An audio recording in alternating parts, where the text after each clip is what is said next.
Good morning, everyone, and welcome to Rally's Living Lab Showcase. I'm Kyle Steele, Interim Executive Director and COO of Rally, and I'm so glad that all of you are here today.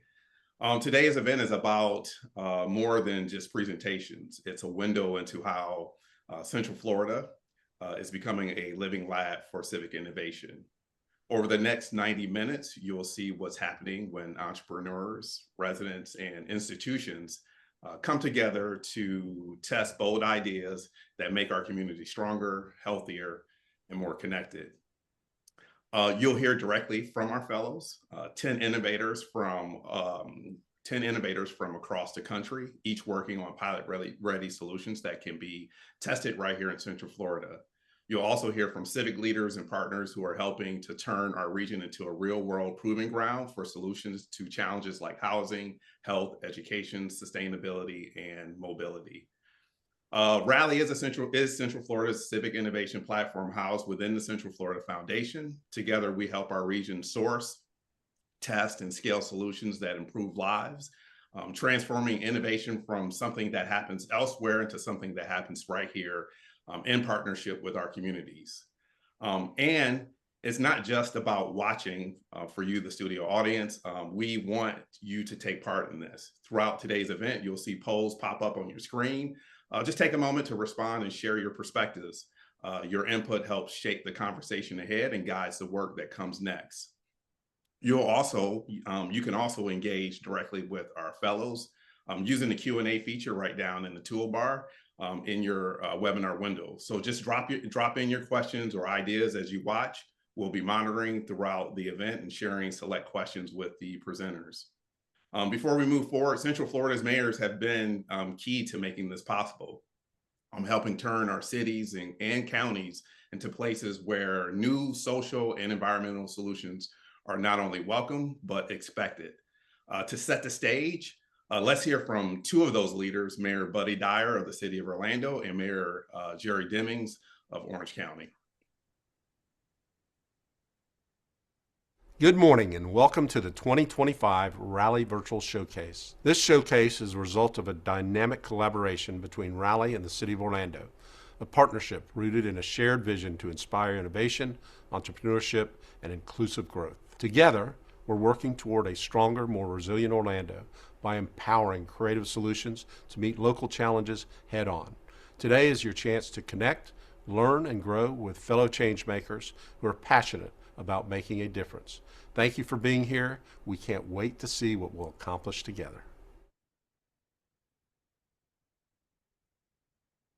Hello, I'm Orange County Mayor Jerry Demings. I want to take this opportunity to recognize this cohort of Rally Fellows. These entrepreneurs are building ventures that not only address pressing social challenges, but also contribute to the growth, innovation, and long-term strength of Orange County's economy. Orange County remains focused on driving economic development, and that means investing in people, ideas, and ventures that create opportunity. Programs like Rally are important to this mission, helping early-stage entrepreneurs build businesses, create jobs, and gain access to tools and networks they need to grow. The ventures you see today represent the next generation of business leaders who are building solutions that serve both our economy and community. Congratulations to the fellows, and thank you to Rally for your continued leadership in advancing entrepreneurship, innovation, and job creation across Orange County. All right, I'm joined now by Mark Brewer, President, CEO of the Central Florida Foundation, one of our region's most respected civic leaders. Under Mark's leadership, the foundation has become a hub for community innovation and strategic philanthropy, partnering with individuals, families, corporations, and governments to create endowments, funding partnerships, and initiatives that drive measurable impact. Rally is proud to be housed within the foundation, and our shared belief is simple, that real change takes more than dollars. It takes collaboration, trust, and bold experimentation. Mark, you've worked across philanthropy, business, government for decades. from your perspective, what makes this moment different for Central Florida, and why is it important that we invest in innovation at a regional level? Hey, Kyle, thanks. It's great to be with you today. There are really two answers to that question. The first one is we are at a unique time and place in the history of Central Florida where we can actually design and build the future community that we are. That doesn't happen a lot, but when you're in a place that lots of people around the country move to, this is a place where everyone is trying to figure out what do we want to be next, and we have the capability and capacity to do it. Awesome. Well, thank you, Mark. That's a great framing for today, and ideas and the idea that innovation isn't just a private sector practice, which I know you've oftentimes talked about, but is a shared responsibility across our region, is what frames today. So let's take a moment to hear from from everyone who's joining us today before we move forward in this discussion. All of you out there, you'll see a poll question, or what we call poll number 1 on your screen. The question is, what do you see as the biggest barrier to solving Central Florida's social and environmental challenges? So just take a few seconds to respond. Your input, like I said, will help us to understand how people across the region are thinking about this work. So let's see here, Mark. You know, one of the things I want to do is people share their perspective as we look at the results here come in from poll number 1. What stands out to you, and how do barriers like these shape the way innovation happens here in Central Florida? So it's a little like a ladder, Kyle. If you think at the top of the ladder about building a quality community with economic stability and the ability for us to become the community we want to be, then you can step down that ladder and you could look at things like workforce development, food, housing, the things that people look at typically as transactional or symptomatic things. They all have to be addressed together in order to get to the next stage. So it's really us not operating as silos, but operating more like a community at large with a common roadmap and goal and a way to get there. Yeah, it's interesting when you say that, because I see the top 3 biggest barriers are siloed efforts between sectors, lack of funding for experimentation, Yep. and difficulties moving ideas to action. Which when you think about Rally, like, I mean, that's why we exist Exactly right. yeah, to exist. Any other thoughts on these results? So I actually believe that we have all the capabilities we need to get there, and the Rally Fellows today are great examples of that because they're all operating in a space which, when they're tied together and not siloed, actually solve bigger, more complicated problems. And to have communities think in terms of solving bigger, more complicated problems is really an issue. Making sure that investors are not investing transactionally, but are investing in a way to bring risk capital to things that matter, identifying ways to create pilots and growing those pilots and then scaling them. These are all things that Rally really stands for and has done a terrific job, and you have done a terrific job of leading this process. Thank you. Uh, Awesome responses, folks. Let's continue to build on that with one more question for you folks. This one focuses on readiness. So you should see poll 2 on your screen. The question is, how ready do you think Central Florida is to innovate around its toughest issues? So take a moment to share your answer, whether you feel like we're fully ready, getting there, or still finding our footing. Whatever your responses is, let's take a moment to get those in so that Mark and I can give our reflection on it. Okay. Let's see here. Still waiting on some of the responses to come through, Mark. Let's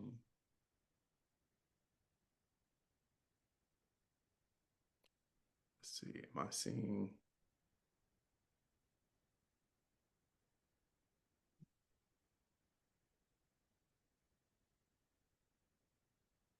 Do you see? Oh, here we go. Cool. All right, took us a second here. All right. Well, while we're waiting for those responses to come in, oh, here they come. They're moving in. All right. So, Mark, when you look at these results that are coming in, around a lot of people looking like, hey, we're getting there.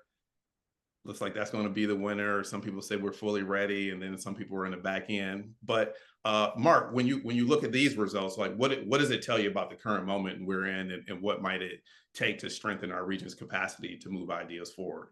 So look, I don't think there's a better moment to be in than where we are right now. I'm fond of saying that chaos is your friend, right? When there's chaos, which we are in total national chaos right now, people turn inward to their communities and neighborhoods, and they try to find ways to innovatively solve problems and make investment in things that are measurably better over time. We're at that place. Awesome. Well, I just so people know, like most of the people said, like getting there, but need stronger. I can't see the other piece of that poll. Um, a few people say we're fully ready, but it seems like everybody is just in line. It's like, hey, we're getting there. So it feels like there's some clear, from people, a feeling that we're moving in the right direction, but we're not fully there, which is like really, I think, hopeful, is optimistic, and really says like, okay, for Raleigh, like we can help us get fully there, and hopefully over the next few years we'll see more people responding to fully ready than just getting there. So that'll I be think cool. you're right.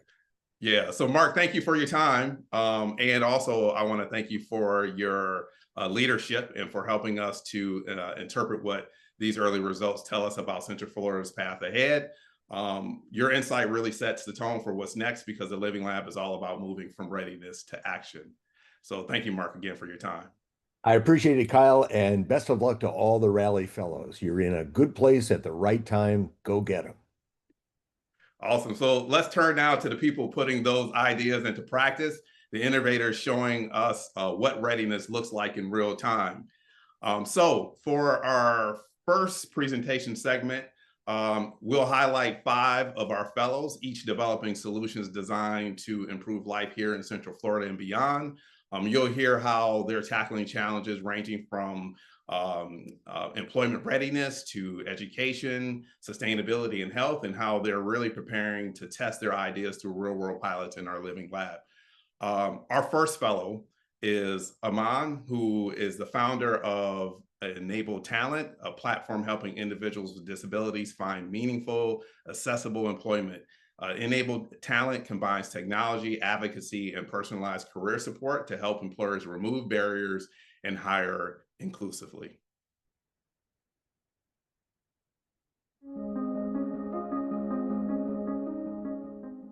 Hello everyone, my name is Amandeep Singh from Enable Talent.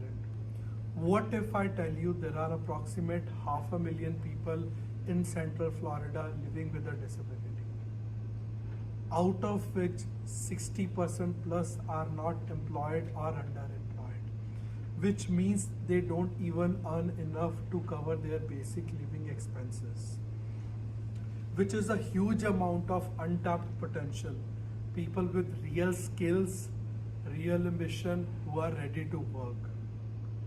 But the systems around them just weren't built with them in mind. Most job platforms, hiring processes, and platforms tools weren't designed to be accessible, and that is where the problem began. And this is what led to the start of Enable Talent's journey, an inclusive AI-powered employment platform built with and for people with disability community. It's more than a job board, it is a full ecosystem. We match job-ready candidates with inclusive employers, and we offer smart tools that support them through training, hiring, onboarding, even on the job navigation and accommodations. Everything is co-designed with the people who actually use it, whether it is voice first app for people with vision impairment or a neurodivergent friendly dashboards. We have already tested this model in Canada and couple of places in Africa, including Kenya, Nigeria, and Ghana. And now we are ready to bring it to the Central Florida. We are launching a 90-day pilot with the local partners, colleges, municipalities, non-profits, employers, and workforce agencies. Together, we'll test this full hiring journey from outreach and training to placement and real workplace inclusion. By the end of this pilot, we expect up to 300 people to gain access to inclusive tools and training, and at least 50 people to secure inclusive employment. Because this isn't just about tech, it is about people. And it is about proving that accessibility isn't a burden, it is an opportunity. So if you care about building a more inclusive workforce in Central Florida, we would love to connect. Whether you are an employer, policymaker, educator, or a community partner, let's work together to make the future of work accessible for everyone. Thank you, everyone.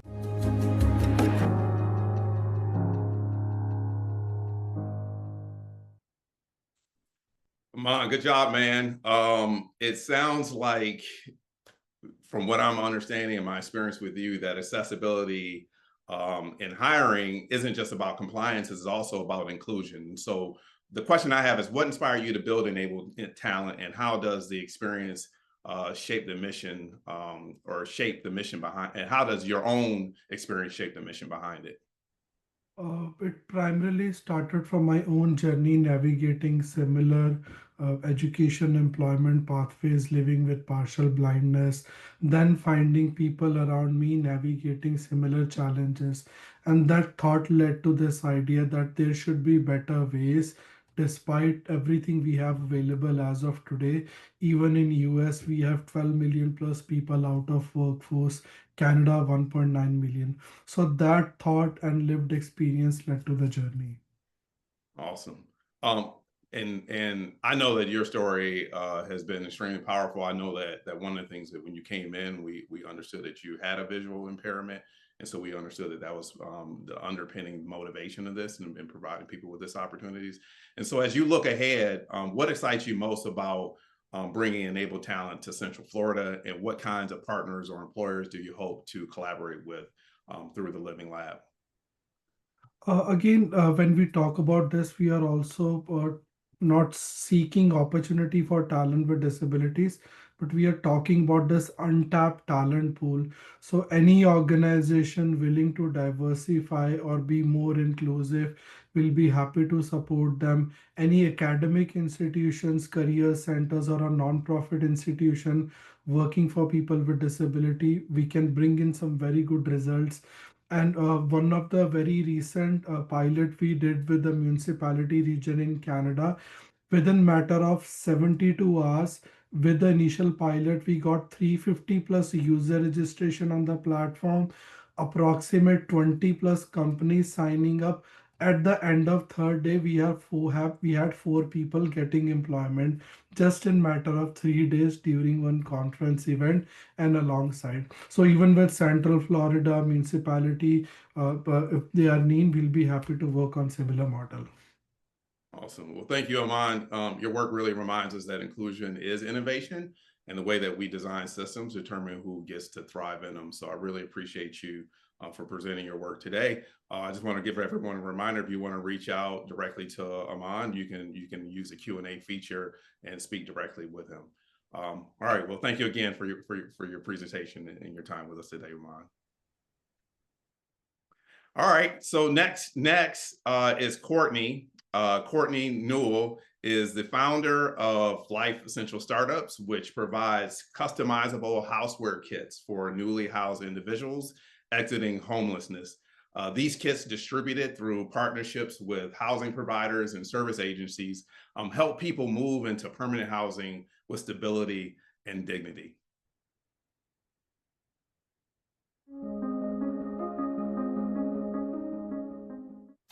At Life Startup Essentials, we help families transitioning out of homelessness turn empty apartments into real homes.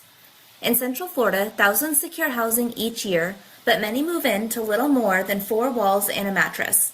Without pots, plates, or towels, what should feel like a new beginning often becomes another source of stress. When a home isn't functional from day one, stability becomes fragile. Our ready-to-use kits include kitchen, bath, and cleaning essentials, everything needed to make move-in days simple, dignified, and functional. Each kit saves case managers hours, reduces tenant stress, and helps families start strong, because we believe that a stable home starts with the essentials. I think when clients receive their welcome home basket, the overwhelming response is gratitude. They're so grateful that they are receiving the assistance, but also I think that it's almost overwhelming for them emotionally, so that they can't believe somebody has thought of them in this way. Before the Welcome Home Fund, it was a real struggle in being able to service our clients and getting them the resources that they needed in their new home. My name is Nathaniel Watson. I was home on the streets for about 15 to 16 years. When I came in here, I didn't have nothing. And by me getting a welcome basket, it's really made me feel welcome here. Set me on my feet, you know what I'm talking about? And so I was all right with that, you know, and I really appreciated that. Everything came in the welcome basket they knew I needed. It was helpful. When they brought everything to me, it just took a whole lot of stuff off me, because I had towels, I had some pots, plates, bowls, spoons, forks. It kind of like all right, man. It was the ideal things that I needed, and I got it. As case managers, we are able to connect clients to resources, and we're able to help someone get moved into a new apartment through the funding that we receive through our programs and what have you. But the small things get missed. The things that would help a client feel more at home in their new community, or feel like they can get reestablished as a productive person and start a new life. The Welcome Home Fund has been really helpful in helping us be able to supply some of those small things and helping clients feel like they can be part of a community again, especially the Welcome Home baskets. We're looking to launch a 90-day pilot with the local housing provider to serve 25 newly housed families. Together, we'll track housing retention, case manager workload, and tenant satisfaction to measure how access to basic household goods impacts stability and confidence. By the end, we'll show that small, practical interventions, like our houseware kits, create lasting change in housing stability. If you believe dignity should be part of every move-in, let's connect to expand this impact across Central Florida and ensure every family who gets a home has what they need to stay there.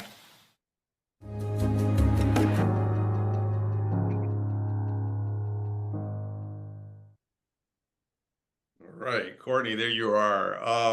Courtney, one of the things I think about is there's this old saying about, like a house doesn't necessarily make it a home. Like there's a difference between a house and a home, right? A house is a functional thing where it's the four walls, it's the lights, the toilets, the things like that. But a home is the place that one thrives in, right? And a home consists of all the intricate things that allows you to thrive, allows you to be successful, sets you up for the next day to recharge or do the things. And I really love the fact that your work solves that component of it, right? Gets people into housing, but then helps them to feel like it's a home so they can thrive and continue to move forward. So Courtney, one of the things I want to ask you is what first moved you to address this issue, and how did you come to see something as simple as home essentials as a critical piece of housing stability? Yeah, thanks, Kyle. So what was interesting is prior to founding the company, I actually spent, myself and my co-founder spent over 40 years combined working in supportive housing together. I worked directly with tenants as they were housed, managing eligibility, recertifications, location services, and then my co-founders were HQS inspectors. So they actually went into the units, saw how people were living, and kind of what was just kind of a light bulb moment for us is that a lot of effort is put into getting people housed, but then I kind of feel like once they're housed, they kind of fall off. And what's equally as important as housing people is keeping them housed. And so we realized, how are people supposed to stay housed and cook for themselves when they don't have any money to purchase these items? And so that's kind of where we came in, is like if we were able to provide the items that they need to make a house a home, they can live independently and hopefully thrive in their new environments rather than returning back to homelessness. Awesome. And as you think about scaling this work in Central Florida, What would a successful partnership or pilot look like to you? So what we're really looking to do is to get some impact data kind of surrounding our programs. We speak a lot with our partners, and they're saying, our kits are great, they really help out, but we're looking for quantifiable impact data, so we can say, you know what, these many people received kits. This is the retention rate after they were housed with a kit compared to this population that was maybe housed without a kit. So hopefully we're looking to do a pilot where we can get that data and make sure that we're making the impact that we think we are. Awesome. Well, thank you, Courtney. It's inspiring to see a venture that makes something so tangible, a kitchen set, a bedspread, a sense of a sense of home, a part of a broader social solution. So I really appreciate you for presenting. I appreciate you for being a part of this cohort, and we wish you well. Thanks, Courtney. Thank you. All right. Well, our next fellow is Anushka, founder of Share at the Door, a sustainability tech platform that enables effortless doorstep donations of previously or pre-loved goods. Through its model, brands, hotels, and households can run take-back programs that reduce waste, empower charities, and engage communities in circular solutions.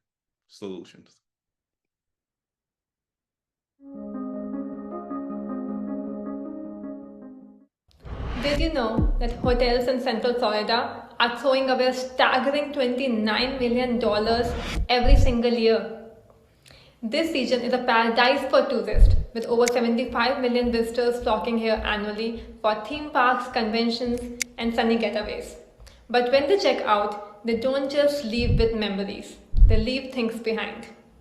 Think about it. Strollers from family vacations, notebooks from conferences, barely used jackets, and forgotten toys.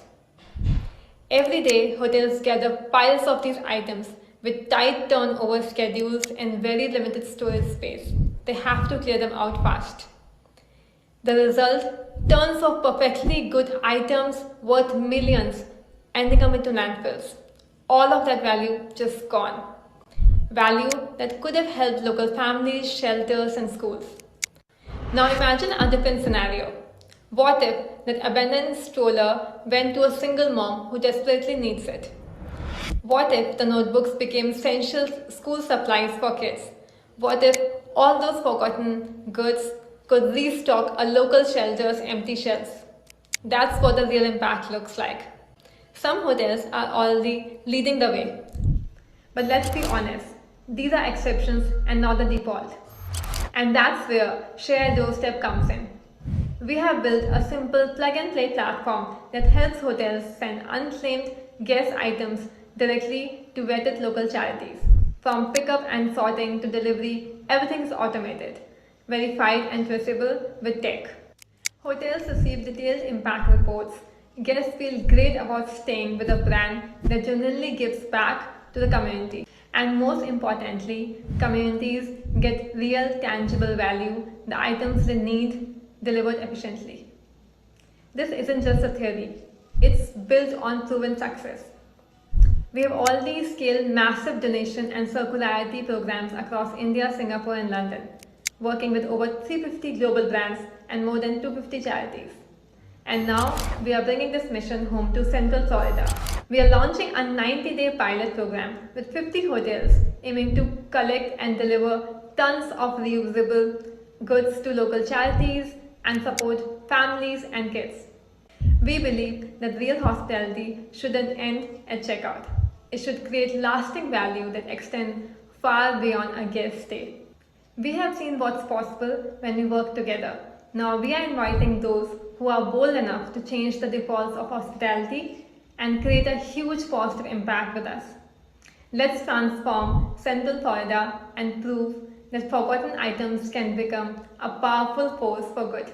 Join us on this mission. Thank you.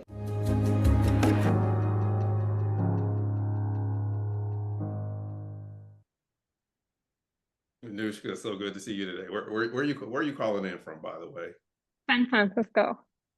Oh, that's right. You're in San Francisco. All right. Yes. Usually somewhere you're like in Japan, New Delhi, like you're a global traveler, but it's good that you're here today. Anushka, your model has worked in major cities around the world. I'm intimately familiar with that because you've come through Rally. So my question is, what brought you to this idea originally, and how are you thinking about adapting it to the U.S. context, especially here in Central Florida? Sure. Thank you. So I think the idea began like ages back. We have a family ritual on birthdays. We used to visit social organizations and spend time with the kids. And that used to be one of the highlight of my birthday every year. My mom used to do it every year, and it was like a very good moment for us. And I realized why we do it just once a year. And what I learned from this is that my mom is not lazy, but the real reason is that there's no easy way to donate. Um, and what we learned that it with all these Amazons and Instacart, everything becoming easy to shop and to order food and everything, it's still very difficult to donate pre-loved items. And we know that when we make things easy for people, the behavioral change.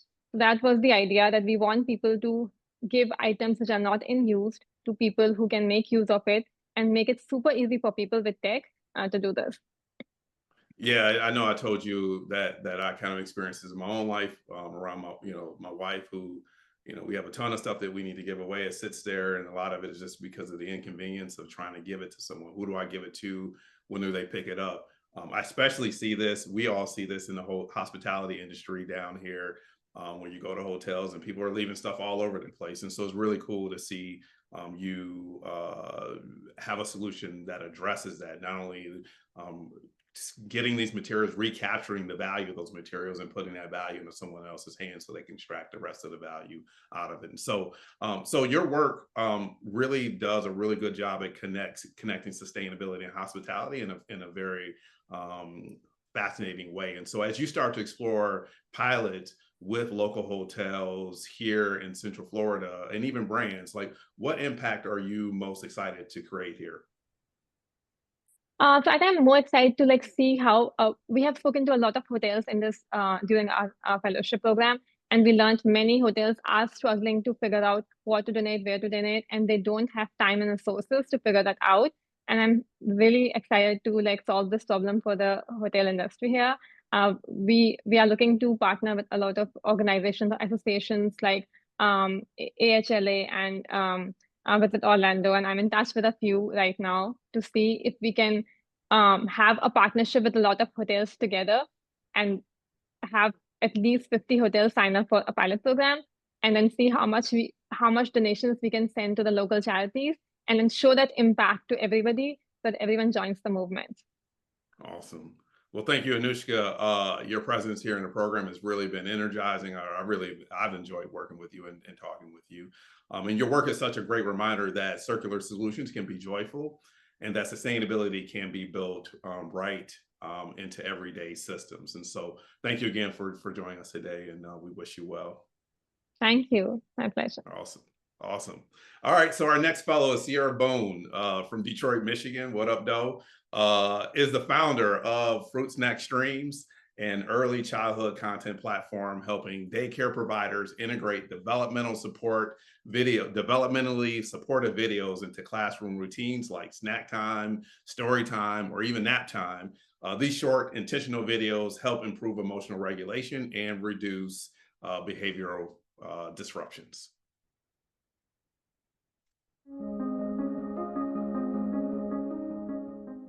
We all know that accessible, quality childcare is vital for a thriving city. Or do we? Because according to a brand new study, 1 in 3 childcare providers plan to leave their jobs within the next year. If that happens, the domino effect is devastating. Thousands of programs will close, especially in childcare deserts. Families, mostly mothers, will have to leave the workforce or reduce hours. And in Central Florida, reports show we're short more than 17,000 childcare slots for local families.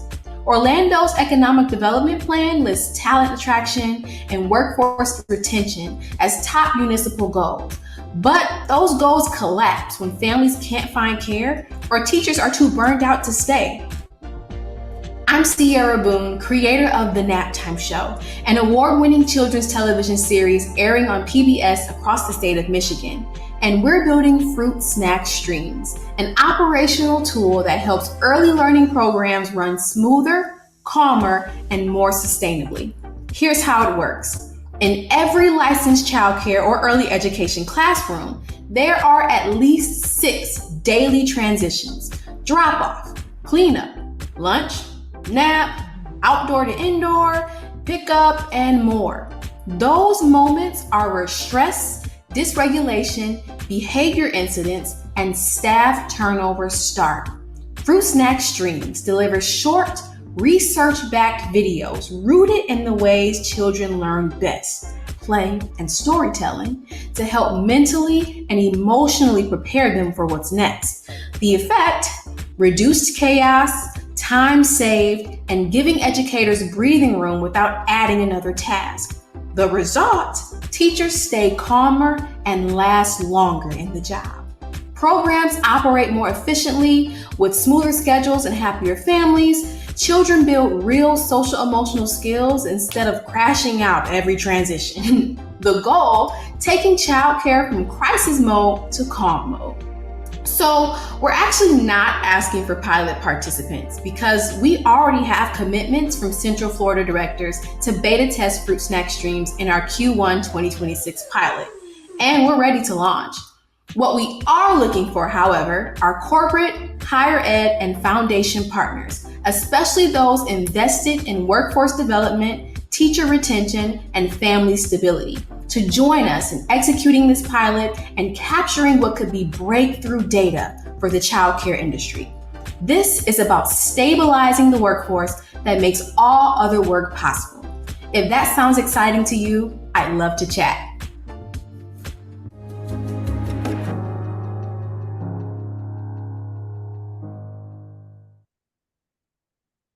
All right, Sierra. One of the things very early on is I really was able to connect with this as a parent in terms of this transitional thing. I don't think I really understood it prior to that. There's a difference between my kid going to sleep or trying to go to sleep after watching Grizzy. It's just some thing where the bear is running around crazy, or as my wife puts on, a fireplace. And so I understand the impact that a system like this tries to address, or the thing that the system is trying to address when it comes to transition, because those transitions are very important. And so, Sierra, one of the things I want to understand, or I want to help people understand, is what inspired you to connect storytelling and early education in this way, and then what gaps did you see in the content available to young learners, especially in terms of like the issues around transitioning them from thing to thing? Yeah, well, it really came from listening to our customers or to our audience base. We created the Nap Time Show, which was specifically focused on the transition to sleeping and helping kids to mentally and emotionally be prepared for that. And what we found is that so many early learning classrooms were just naturally attracted to it. And as we started to talk to them to get to know why, they were saying, "Will you help us with that transition? And we would love it if you could help us with the other transitions as well. Drop-offs are really tough for us. Lunchtime is really tough for us." And I found that there really wasn't a trusted source for ways to actually help those group learning environments where you really need something to streamline so that you don't see what was supposed to be 5 minutes of change turning into 45 minutes of putting out fires the whole time. Awesome. You in your presentation, you said, "Hey, we're not looking for pilot partners." I think that's what you said. And so you said that you're looking for a different kind of for corporations and these other or organizations to come alongside of you. Can you help us, the audience, unpack that so we can understand like what that means and how those individuals are helpful to you as you queue up these pilots in 2026? Yeah, so I mentioned that we're not looking for pilot participants because actually we have multiple directors in Central Florida who we've developed relationships with and who are like, "Yeah, we want to test this." And so we have them set ready to test it for Q1 of 2026. Awesome. And so what we're now really looking for are organizations, whether corporate, foundation, or higher ed, who are really believing that supporting the childcare workforce is an economic strategy as well as a social one, who will help us to co-own that data, publish what we learn, and also execute the pilot. Awesome. Okay. Well, thank you, Sierra. It's always a pleasure. It was a pleasure having you in the program. I really love working with you, not just because you're from Detroit, but because you're famous, right? You got the Nap Time show. Like, that's a big deal. Like, I realized it was a big deal when I saw you on YouTube and I saw how many viewers you had or subscribers you had. So thank you for participating in the program. Thank you for showing up the way that you showed up. You built something that's that truly reimagines how we nurture emotional intelligence in those earlier years of children. And so it's exciting to see that work take root right here in Central Florida. So thank you again for your time. Thank you. All right, so our final fellow in this block is Tracy Ponder, founder or co-founder of Learn Collaborate, an AI-powered platform that connects students to real-world project-based micro internships and mentorship, helping academic institutions, especially community colleges, prepare learners for today's workforce.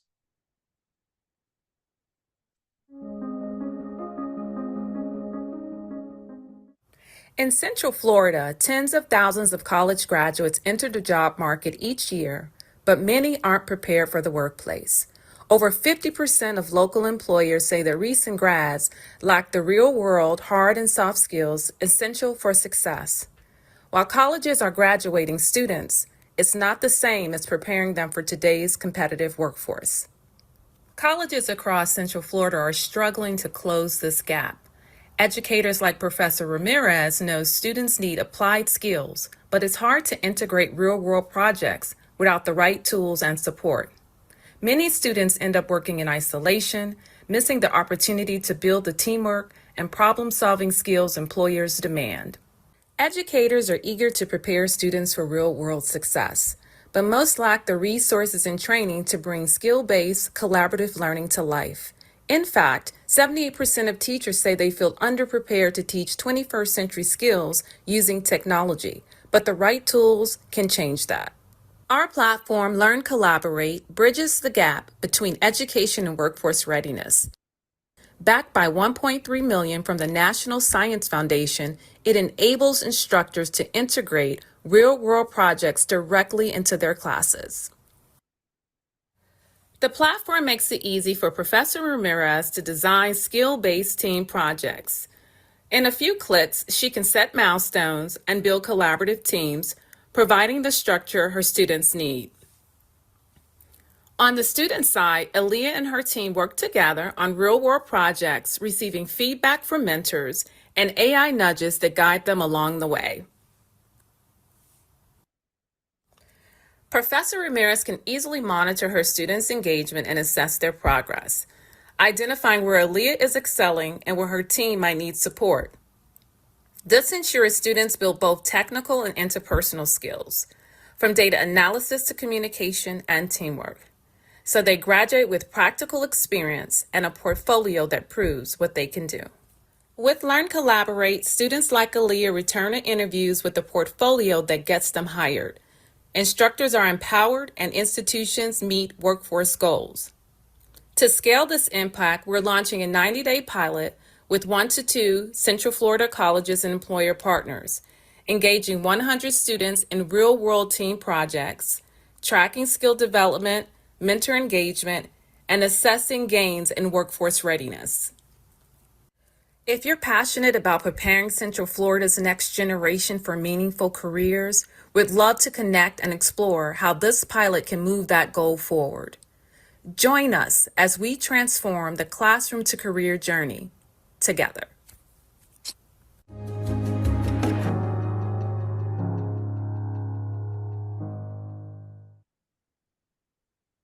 Tracy, good to see you.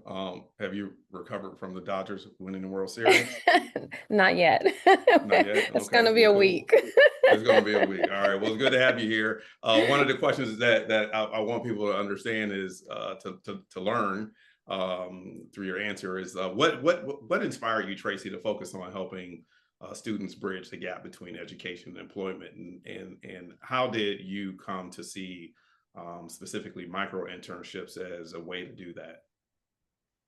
Yeah, I think that, it started early for me, being raised in the inner city of Chicago with a single parent, and being the youngest of eight. And I say that, I go way back because that's why I learned that education was so important. I was the last to go to college and the last to go to grad school, which is not usual, right? But that really just showed me the importance of education, and the experience of education and the knowledge. And then having a nonprofit since 2015, called BSTEM Project, we've touched over 10,000 young people in engaging in collaborative project-based learning with corporations, mainly like Microsoft and Google, Verizon. And so we really saw like the impact that these real world experiences had, and that they had mentorship and they really excelled and they blossomed. And so we wanted to figure out after COVID, like how do we bring this experience to scale it and bring it to more than just a few, but thousands and thousands because we need it. And we believe that this is the time to start figuring out a solution. Awesome. So as you look ahead to testing, learn, collaborate here in Central Florida, what kinds of partners are you hoping to work with, and what impact are you most excited to create for students and employers? Yeah, I mean, it's been really awesome so far because we've been able to meet with Rollins and Bethune-Cookman and Valencia, and the excitement is just so amazing. And so we are looking to partner with colleges. And I know you mentioned community colleges because we do believe that they are really zoned in on workforce development.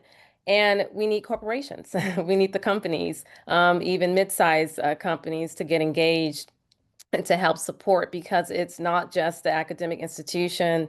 We need companies, we need instructors engaging, everyone being a part of the solution. So it is a holistic solution that we need to create.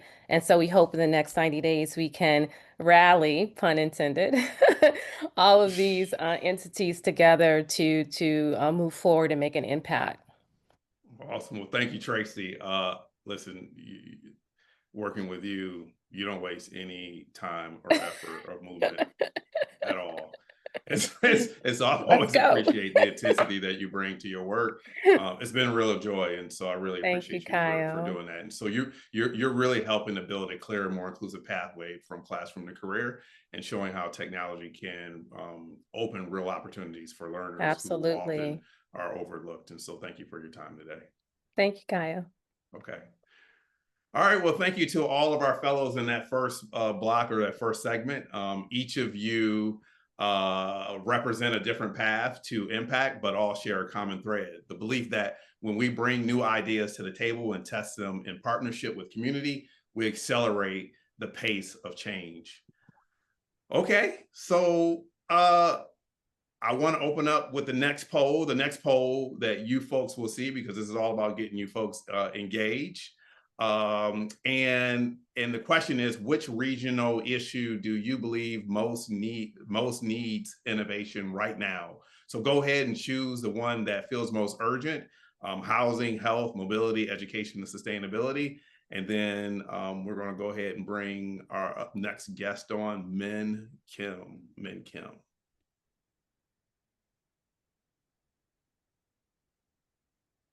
There she goes. Awesome. Well, while these responses are coming in, I'm joined by Min Kim, who's the executive director at the Edith Bush Institute for Philanthropy and Nonprofit Leadership at Rollins College. Min, the Edith Bush Institution has been such an anchor for the region's this region's nonprofit and philanthropic community. And for those who may not know it well, could you start by sharing a bit about your mission over at the Edith Bush Foundation and how your work supports organizations and leaders across Central Florida? Of course. Thanks, Kyle, for having me. And thank you to all the rally participants for the ways in which you're activating creativity so that we have viable solutions and promote this culture of innovation. Yeah, here at the Edith Bush Institute, we're part of Rollins College and the Crummer Graduate School of Business. And our vision is to reimagine nonprofit impact. And we want to see that happen one community at a time. And the way we do that is by connecting and strengthening nonprofit and philanthropic organizations through inspiring educational experiences. The people we're looking to serve every day is the CEOs and executive directors of nonprofit organizations, then the board and staff members who make those missions come to life, and then people who want to one day be a board member or a staff member or a CEO of nonprofit organization. And we believe that some of the powerful things that can happen in a community to be able to reach this vision of reimagine nonprofit impact are in the stewardship hands of our CEOs and board members and staff members of these nonprofit and philanthropic organizations. Awesome. Well, you say reimagine nonprofit impact a lot. I picked it up on your LinkedIn profile, and it led me to a question that I want to present to you. Is like, what is reimagine nonprofit impact? Like, what does that mean to you? And how does that show up like in your work with organizations and also with leaders of nonprofits? Yeah, so when I think about that, I think of an iceberg actually. So at like the top of the iceberg, we see something really beautiful happen when we see impact of organizations and we see impact of leaders and we see communities shift in some of the major areas. We see all of that and we feel it, we can see it, we know it. The culture is there, like all of that is there. But beneath the surface, we have so many things that need to happen in order for us to be able to experience that in our communities.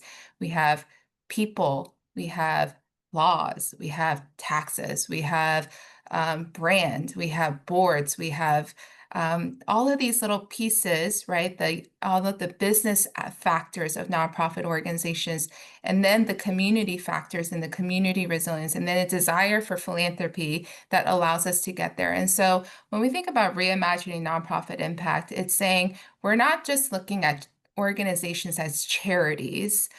We're looking at organizations as businesses with a charitable purpose. And so how can we take the what ifs in the world? Like what if, all of our rally leaders have really thought about those what ifs, but that has to be combined with the yes if. We have business sense, the business modeling, we have the resources, we have the metrics, we have the things that can show us that and keep ourselves accountable. All of those things have to come together and we need strong leaders to be able to really orchestrate those things to come together. And so for me, when I think about reimagining nonprofit impact, it's helping all of us to kind of understand and respect the nonprofit and philanthropic work in changing communities, and not just thinking of it as charity, but realizing that there are core things that need to happen in balance so that it can happen. And it takes all of us to really think of this differently. And it's not just we're trying to do this for 30 cents on the dollar. We are actually trying to we're trying to do this with the respect and the dignity and the understanding of what our communities really deserve. All of us, those who are in the work and those who are receiving the work and those who are benefiting from the work in a community. Awesome. Well, I want to take a little moment to look at these poll responses coming in. So I want to say thank you everyone for who shared your input. As we look at the results from poll 3, which is around which regional issue do you believe most needs innovation right now? It's clear that there's some strong themes emerging here. Some of the obvious, like affordable housing and placement, and then health and well-being shows up. And so, men, I would love to get your reflections on what you're seeing here. So, based on what you're seeing, and from your work with the Edith Bush Foundation, what stands out to you, and how do these responses align with what you're seeing across nonprofit and philanthropic communities? Yeah, so I'm not surprised that, I can't see exactly, but you said it was housing, the second one. Affordable housing is and placemaking is the strongest response, followed by number 2, health and well-being, and then education, workforce mobility, sustainability, and climate resilience fits right after that. And then last but not least, which I'm surprised at, is transportation and connectivity. Yeah. Yeah. So I'm not surprised at the results in that, just because in some ways, some of the housing organizations, when we see energy and we see a community say, hey, I want to care about this. Actually, one of the first things that happens, I think, in some ways, is we start seeing more nonprofits in that area. And in some ways it's a positive thing because we're seeing there's movement, there's money, there's energy, there's people who want to say, sign me up for that. And so there is something really neat in that indicator. The piece that I think in all of the areas that we're looking at, when I think about like what is it that we're looking for when we think about these urgent issues, I think what we're looking for is something much deeper. We're looking for connectivity. We're looking for impact, but that word impact is confusing because sometimes, we get nonprofit organizations, sometimes we get funded for, how many people have you served, right? And then like if they're a little bit more sophisticated, what's the change that has happened? But what we're saying is we want to see a big public social value change. We want to see our community be better. We want to see lives improved. But that means we have to be connected. We need education people doing that work really well. We need housing people doing that work really well, and realizing that their focused mission work, and making sure they say yes and no to the right things, actually is going to help the fuller ecosystem. In all of those areas, I think the same thing has to happen. We have to understand that we exist in an ecosystem where there has to be networking and collaboration strength, and there has to be trust. That comes, though, as we ask those big questions of imagination, and then really being honest about the business side of it with the yes if, and then realizing that we all kind of play a role in that leadership work. And so, when I look at those items, the questions that you're talking about, and those issue areas, all are important because our community is facing challenges in that. But we don't want to stay in that. We want to lift that up and we want to get to some of these viable solutions. And so, I asked this question of like, what if the nonprofit sector could be as innovative and agile and impactful as maybe some of the best startups, and we're invested in that way, and we can believe and trust that these things can happen. And what does partnership really look like? And can we reimagine how we do funding, reimagine how we invest, reimagine some of these things? Because the reality is the nonprofit sector of even 2000 and 2010, it's not the same kind of business model today. Things are shifting, philanthropy shifting, funding models are shifting, board engagement is shifting. What we expect from organizations is shifting. And so if that's the case, we need to reckon with that, and really understand what's happening in our community and get close to that, to be able to make some decisions about how nonprofit organizations need to operate, so that some of these missions are, so that some of these areas are addressed.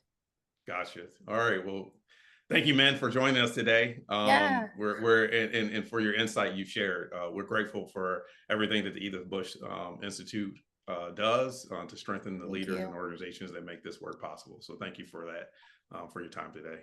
Awesome. Thanks, Kyle. Awesome. So with that spirit in mind, let's turn to our next group of fellows, innovators who are putting those ideas into practice through new models in education, housing, healthcare, and sustainability. Our second presentation segment features another group of incredible fellows, as I mentioned, each bringing a unique approach to improving how Central Florida lives, learns, and sustains itself.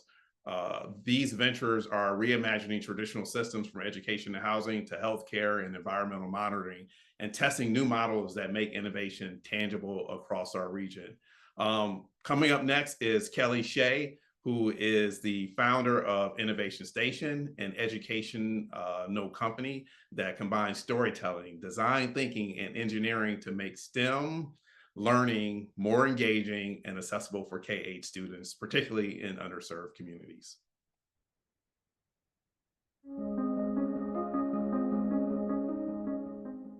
Hi, my name is Kelly Shea, founder and CEO of Innovation Station, a series of hands-on story-based activities that cultivate entrepreneurship through invention education. In Central Florida, a significant amount of students are losing curiosity and imagination in learning. Classrooms are filled with technology, but hands-on creativity is fading. Research actually shows that creativity and problem-solving skills have dropped more than 25% over the last decade, and yet these are the exact skills our next generation needs, especially when entering the workforce. Not to mention, this is causing many behavioral problems in students in the classroom and a large educator burnout rate. Students tell us they want to make things, solve problems, and see their ideas come to life. They just need the right space and tools to do it. This is exactly why we created Innovation Station Kits. Our venture transforms learning through invention education, giving students the tools to think like entrepreneurs while solving real-world problems they face. Like if the table's wobbly, how can we fix it? The series of 4 activities build off of each other, guiding students through identifying a problem before creating a solution, one of the #1 mistakes inventors and entrepreneurs make, leading to let's invent, and then pitching their invention, where you can teach them how to communicate their brand while also engaging community, engaging stakeholders, because we provide all of that framework that the educator, program, after school professional, whatever it may be, may need in order to properly conduct this without having to be an expert in the field, all while building collaboration, creativity, and confidence. We've already tested our kits with Girl Scouts and community programs where over 75 students created inventions that tackle real-world problems they face and all came up with something separate. The results? More engagement, more confidence, and a spark of innovation that lasts. We're now ready to pilot across various Central Florida youth programs such as after-school care, homeschooling co-ops, and programs like Girl Scouts or Scouting America, where together we'll engage 150 students between the ages of 7 to 11 years old by facilitating our Innovation Station curriculum and testing the effectiveness of hands-on problem solving over a 90-day period. We plan to measure creativity growth, teamwork, and problem-solving skills, where then we will share this data in order to help schools, programs, parents, all of that make learning more engaging while also being future-focused. If you're passionate about empowering the next generation of creators and reimagining what education can look like, we'd love to connect and explore a pilot with you.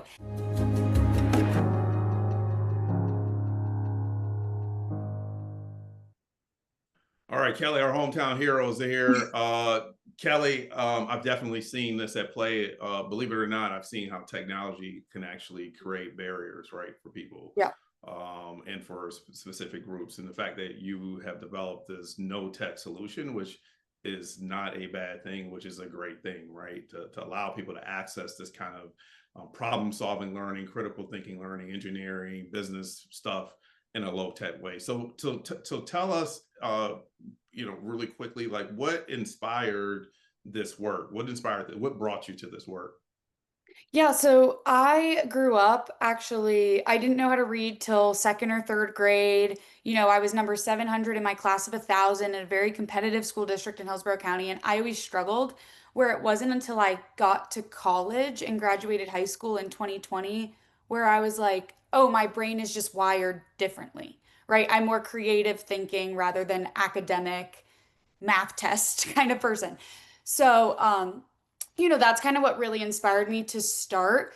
But then it's also, as an elementary education major that invented a product in school, I saw so much technology and so many kids like on laptops all day in school. And that's just what they learn. They know how to type, but they don't know how to literally fix that wobbly table. So, what I want to do is go back to the basics and teach the entrepreneurial mindset in a sense in order to help grow those problem solving skills with our youth. Awesome. And as you prepare to launch pilots here in Central Florida. What do you hope students take away from using Innovation Station kits in their classroom? Yeah, so I just want them to kind of gain those strategies of independent thinking and problem solving on our own. Because one of the biggest things with technology is we're using ChatGPT, which is great. I use ChatGPT all the time. But we have to teach early on that it's a tool because we're getting to a point where it's becoming the solution. So I want to teach the strategies for critical thinking at that younger age when you're not thinking about college yet and you're more impressionable of, oh, I can do this. I can create something out of nothing with my hands. Awesome. Well, Kelly, it's been awesome watching you through this program, watching your confidence build, right? Like starting something it makes people a little bit shaky, but I've watched you grow through this. So thank you. And the fact that you're helping kids see themselves as builders, inventors, and problem solvers. And that's how I believe that we grow the next generation of innovators right here at home. So thank you very much for joining us and being a part of the program. Awesome. So next up is Daisy Parks, who is co-founder of Wellside Health, a digital health company expanding access to quality care by connecting residents of multifamily and built-to-rent or in other communities directly to virtual primary care and wellness providers.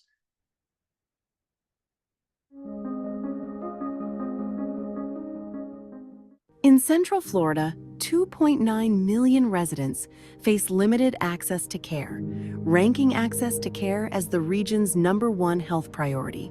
For many, this means delayed treatment, preventable ER visits, and worsening health outcomes not because care doesn't exist, but because it isn't easily reachable. Whether it's too costly, long wait times, or scheduling barriers, access remains a persistent challenge that impacts residents where they live and work.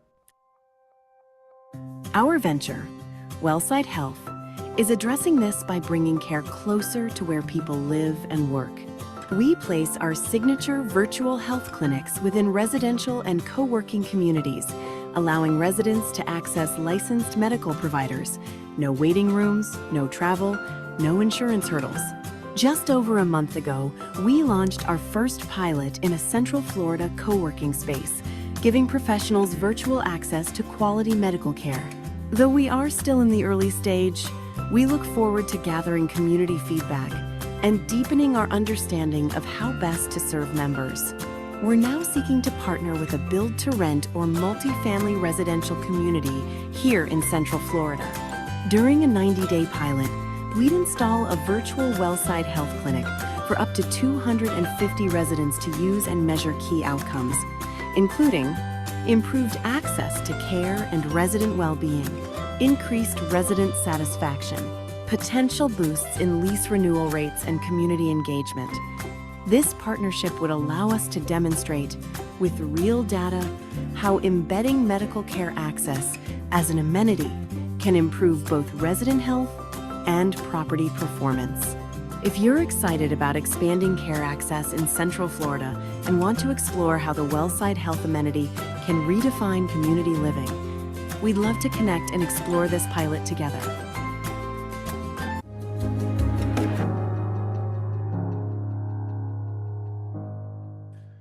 All right, Daisy, welcome to the stage. You're up next.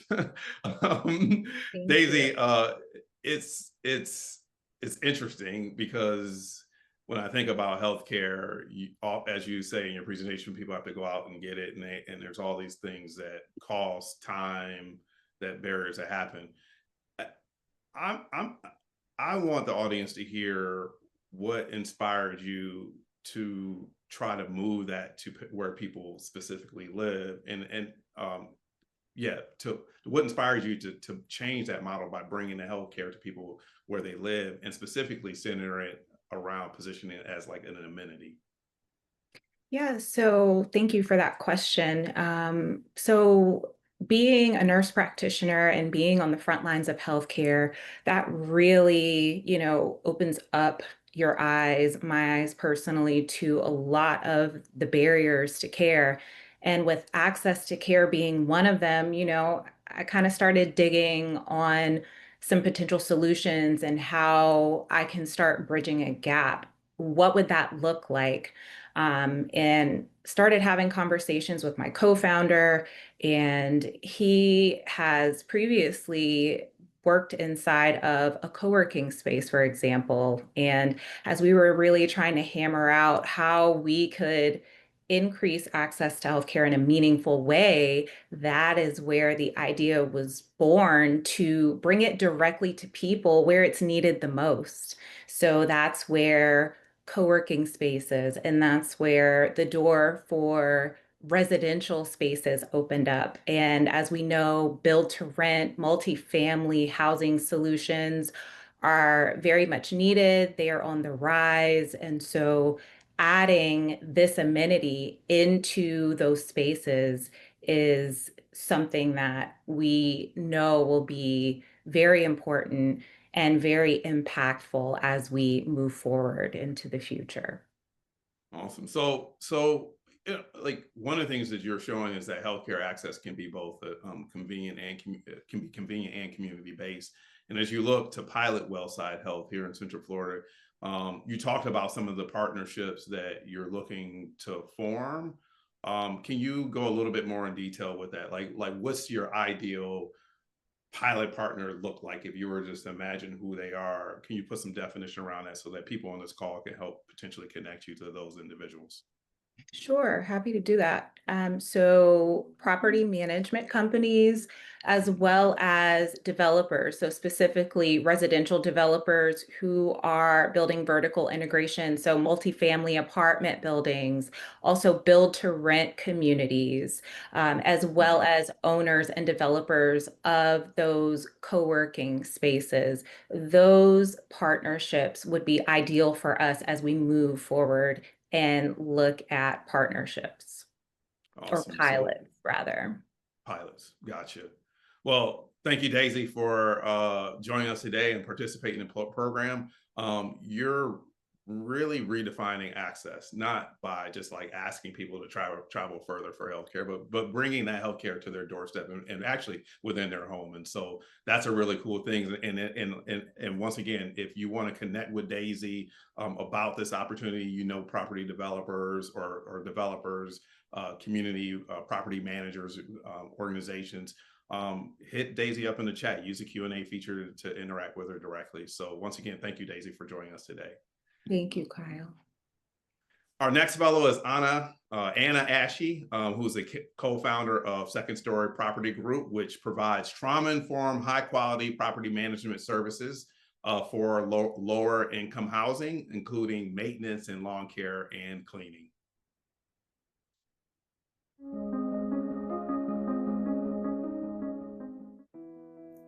In Central Florida, more than 89,000 households are experiencing housing instability, spending well over a third of their income on rent as costs continue to rise. But this crisis isn't only about affordability. It's also about what happens after someone gets the keys. Behind too many doors, tenants are struggling with poor communication, neglected maintenance, and preventable evictions. Property owners face the other side of that instability: high turnover, costly repairs, and lost revenue. Since 2019, evictions have risen by 40% across the region. Properties are losing value, and communities are losing their sense of stability.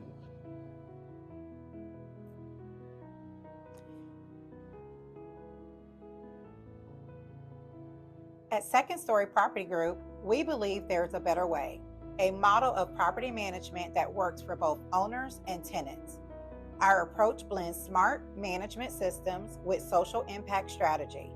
We use tenant-centered communication, proactive maintenance, and strategic community partnerships in areas like energy efficiency, health, and financial support.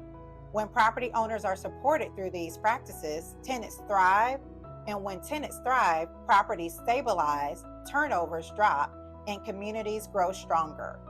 Second Story, where property management meets purpose.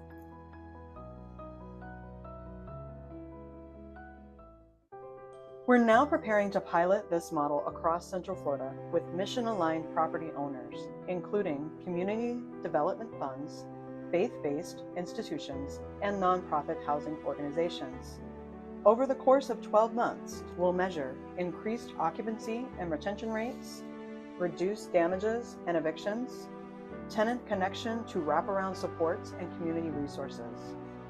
Our goal, to prove that responsible, community-focused property management can stabilize both income and lives.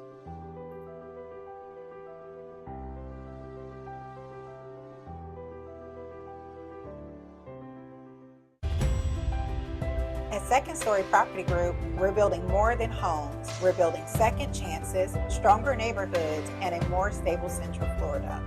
Because when property management is done right, everyone wins: owners, tenants, and the community. If you're passionate about advancing housing stability in Central Florida, we'd love to connect and explore how this pilot can move that vision forward.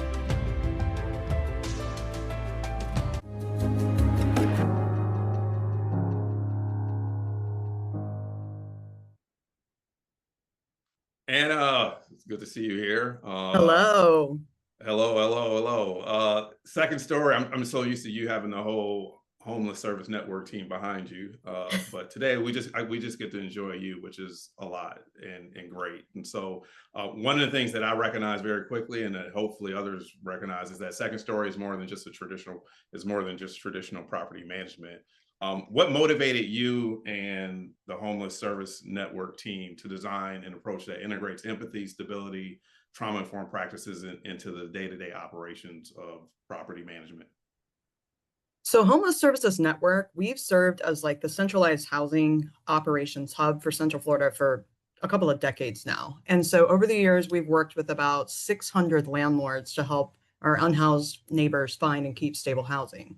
And through this work, we learned that housing success depends a lot on not just if someone is housed, but how and where they're housed. So we've seen participants nearly get evicted over fraudulent charges, forced to leave units that are unsafe and unlivable, all as a result of poor property management. But when they were living in quality units that were managed by property managers that cared and were connected, they had a much higher chance of success. And so we decided to kind of be that solution and bring a social enterprise property management group, bringing the same tenant-centered, resource-connected approach that works in our programs to the broader rental market. We've seen it be successful in, kind of a subsidized market, but we believe it can be successful in the broader rental market as well. Awesome. So as you prepare to test your model here in Central Florida, really quickly, like what kind of partners or housing providers would be the best fit for you as an early pilot? So we're looking for someone who wants to pilot this with us that is kind of mission aligned in the sense that, they are wanting to improve housing stability for the community as well.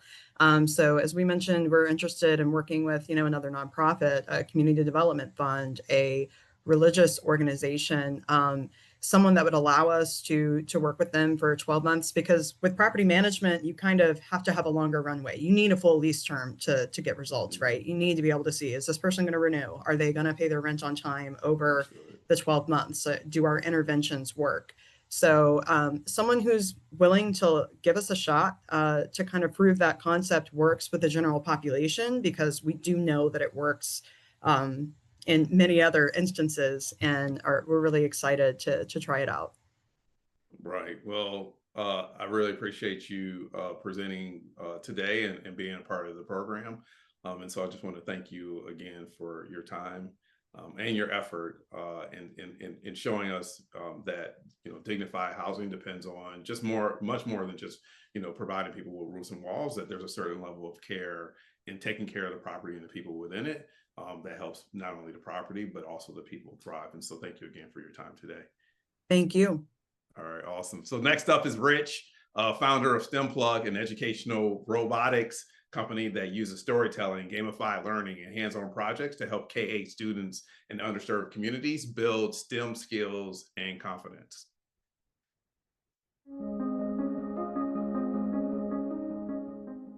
In Central Florida and in communities like it, too many kids grow up believing STEM isn't for them. Most lose interest in science before middle school, not because they can't do it, but because they don't see themselves in it. By 8th grade, only 44% of Florida students score proficient in science. Those early years matter most, especially for 3rd through 5th graders, when curiosity and confidence take root. Yet, after-school programs are stretched thin. Staff spend hours preparing lessons, and the materials they use often fail to keep students engaged. Well, that's where STEM Plug comes in, a robotics learning platform that helps after-school programs deliver hands-on STEM education with ease. At the heart of it is Richie, a storybook character who learns to use science and engineering to solve problems in his community. Students read about Richie, then build alongside him using our Hydrobot, a water-powered robot that brings science to life. Each kit includes a storybook, a robot, and guided activities, so programs can focus on connecting with students, not preparing materials. It's plug and play, STEM that makes science relatable, builds teamwork, and helps children see themselves as innovators. Through Raleigh Living Lab, we want to launch 3 90-day pilots with Central Florida after-school partners, like the City of Orlando Community Centers, YMCA of Central Florida, Orlando Science Center, and Boys and Girls Club. Together, we'll test out how story-driven robotics can increase engagement and participation among students in grades 3 through 5, save staff 10 to 15 hours a month in preparation time, and improve attendance and key metrics that help programs secure continued funding.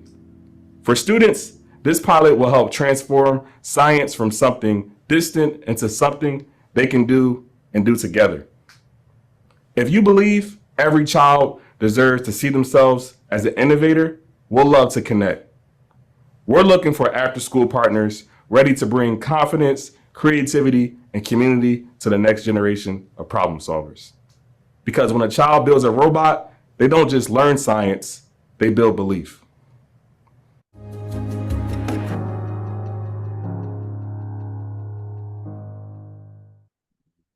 Hey, Rich, man, good to see you again here today.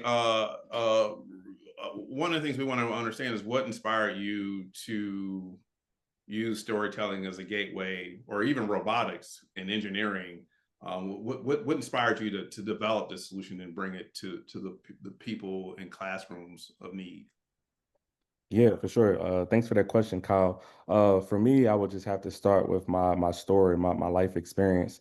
So I come from the inner city of Philadelphia. Didn't have much motivation around me growing up. Didn't believe that I can do anything within STEM growing up. Until I got into 12th grade, where I really was able to start to do projects where I was able to connect science, technology, engineering, and math to my everyday life. So that really opened up a whole nother mind frame for me. And then it allowed me to, really go to college and study science and then become a robotics engineer after I graduated. But I always had I always loved like shows like, Magic School Bus, Dexter's Laboratory, different things like that. And I wanted to kind of create and put my own my own push to it. I had those ideas, I'm not gonna lie, for years since I graduated college in 2015, and it took years for me to actually actually now develop and go after that. But I really started to see the need, I would say about, 6 years ago, when I started to do community work and seeing where, kids, particularly in the inner city where I was looking to connect, didn't have that confidence that they can be in STEM and see where they can actually connect their everyday life. So that got me to the point where it's like, I have to take action and be that person, that change maker, to really develop it. So we put Richie in the book series and put Richie out there and see how we can now create a book series where now this can take everyday life characters and then also use STEM to really help kids really gain that confidence that they can believe and be innovators. Awesome. Really quickly, Rich, is there an ideal pilot partner that you have out there that the audience can particularly connect you with? Just give us one. Who would be the ideal? Yeah, I would definitely say the ideal partner for us are YMCA's. We done work with YMCA's here in North Carolina, where we've been taking children through pilot programming where we have metrics of really increased confidence and increased interest within STEM. So I would definitely say the YMCA will be a great partner for us to be able to, not only just bring robotics and hands-on learning to STEM, but the biggest thing is really helping these partners save time in their activities since we have a plug and play program. Awesome. Well, thank you, Rich, for being here today and being a part of the program.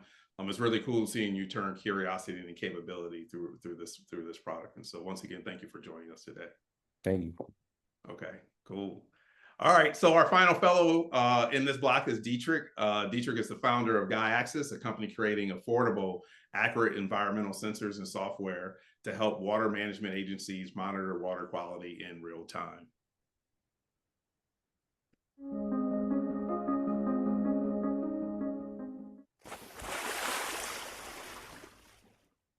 In Central Florida, people live with water. Lakes, rivers, and the coast are part of daily life. They shape how people work, relax, and think about where they live. Water here is not just scenery, it is part of the community. But that relationship is under pressure. Warmer water and pollution are causing problems that show up close to home. Harmful algae blooms shut down fisheries and send people to hospitals, costing millions in lost income and healthcare. Saltwater intrusion threatens Orlando's groundwater supply, and these are not just distant issues. They're happening right here, and they're happening more often. But Floridians are not standing by. People who depend on the land and the water, teachers and students, paddlers, anglers, hunters, and homeowners, are already taking action. They are restoring storm ponds, cleaning rivers, and tracking agricultural impacts, not to restrict nature, but to keep it usable and livable for the long term. Engagement is higher than ever, and projects appearing all over Central Florida. My company, GuyAxis, was founded to help communities understand what is happening in their water. We built our system to warn when algae are about to bloom, to monitor erosion after storms, and to track salt levels in freshwater sources. With support from the U.S. Department of Education, we developed sensors and software that are accurate, affordable, and simple to use. The platform lets people collect and share reliable data so communities can act together instead of guessing. I would like to set up a 90-day pilot in Central Florida as a first-of-its-kind demonstration of what a community can do when it works from shared data. The pilot would bring together municipalities, schools, nonprofit organizations, and researchers from all over Orlando's universities. In this pilot, participants would collect accurate water quality data on the same platform so that everyone, from students to city staff, is working from the single trusted source what's happening. That shared evidence is what makes collaboration possible. And when people see the same reality, they can coordinate action, communicate clearly, and stay engaged over time and move in the same direction. So let's do this thing, because in the end, we are made out of the same water.